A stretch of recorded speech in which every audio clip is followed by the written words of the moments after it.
안녕하세요, 여러분. 우리 7, 8월 정규 강좌 문제풀이 시간 시작해 보도록 하겠습니다. 우리가 이제 심화 학습했고, 그리고 또 그 전에 개론 수업하고, 그리고 이제 또 형성평가 문제 간단하게 풀어보고 사료 이렇게 간략하게 우리가 살펴봤습니다. 이제 기출문제를 풀어보면서 그동안 배운 이론을 어떻게 적용할 건가, 그런 쪽에 좀 더 초점을 맞춰서 공부해 보고요. 그리고 이제 9월, 10월이 이제 그 예상 모의고사 문제 풀이 시간이 되겠습니다. 그리고 우리가 7, 8월에 이렇게 문제 풀면서 또 제가 한번 사료 따로 또 정리해서 여러분들에게 드린다라고 했죠. 그래서 사료 한 번 정도 또 이렇게 살펴볼 수 있도록 해드릴 거고요. 그래서 시험 보는 데는 큰 어려움이 없도록 할 거고, 또한 동시에 또 지금 생각하고 있는 여러 몇몇 프로그램들이 있으니까 그런 것들이 진행되면 좀 더 여러분들이 시험을 잘 볼 수 있도록 하는데 도움이 될 수 있는 방안들을 계속 만들어 보고 있습니다. 자, 우리 오늘 이 7, 8월 문제풀이는 작년 같은 경우에는 석 달 정도로 이렇게 진행을 했는데 올해는 이제 7월, 8월 2달밖에 되지 않아요.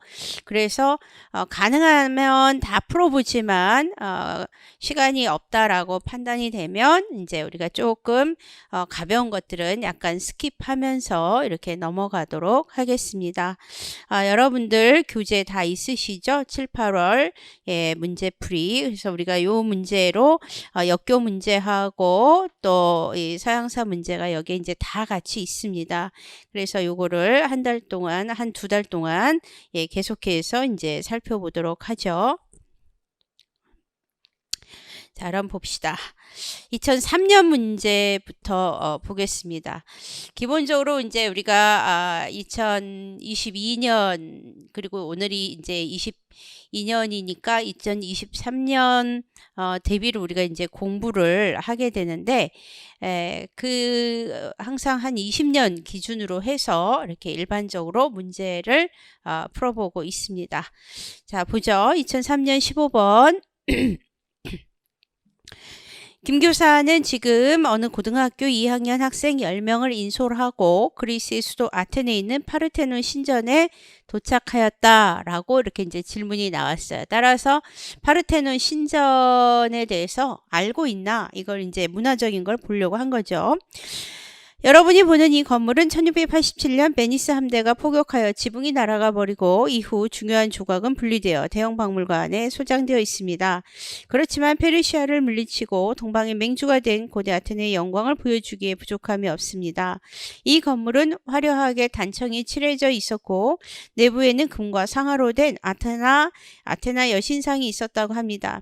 공사 기한은 10년이었고 이 건물을 짓는데 막대한 돈이 들어갔습니다.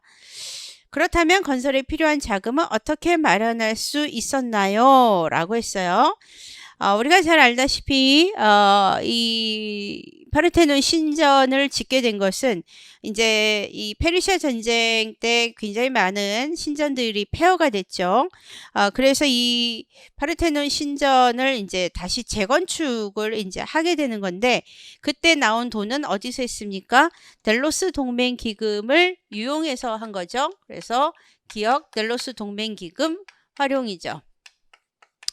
전쟁에 대비해서 또다시 전쟁이 일어날까봐 델로스 동맹을 맺었고 거기에 각각의 분담금을 내도록 되어 있었는데 이 델로스 동맹 기금에 이 델로스 섬에 보관하고 있다가 나중에 아테네로 이전을 시키게 되고 그러면서 그것을 유용해가지고 결국 파르테논 신전을 재건축하죠.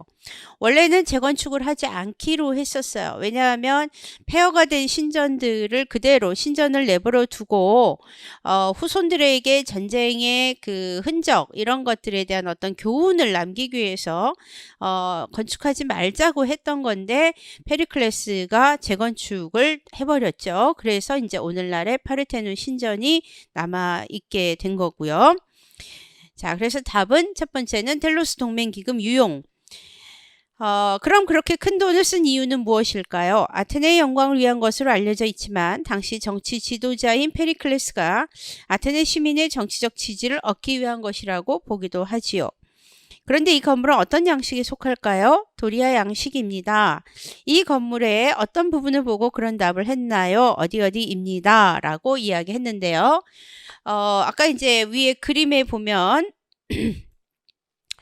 우리가 이제 도리아 양식이냐 코린트 양식이냐 뭐 중기 양식인 이오니아 양식이냐 구분은 항상 요 기둥하고 이 천장을 잇는 상판이 어떤 모양이냐라는 거죠. 여기가 단순한 어떤 네모형, 어떤 특정한 장식이 없는 네모 형태, 이게 이제 도리아 양식이고, 만약에 여기에 이렇게 기둥이 있는데 여기에 돌돌돌돌 이렇게 말리면 보통 이게 이오니아고 코린트 양식은 또 더 화려한 꽃무늬 양식으로 되어 있는 것이죠. 그래서 우리가 당연히 디귿 부분을 보고 구분을 하게 됩니다. 그래서 디귿 부분입니다. 이게 정답이죠. 예, 그렇게 해서 이제 3점이었는데요. 사실 이 당시에 이게 3점이라는 것은 이 문제를 그냥 점수를 주려고 낸 것이죠. 예, 그래서 어떤 해는 굉장히 문제가 쉬웠던 반면에 어떤 해는 내가 봐도 이거는 역대급으로 굉장히 좀 어렵다라고 생각되는 문제들이 있는데요. 이 문제는 상당히 쉬웠다 이렇게 봅니다.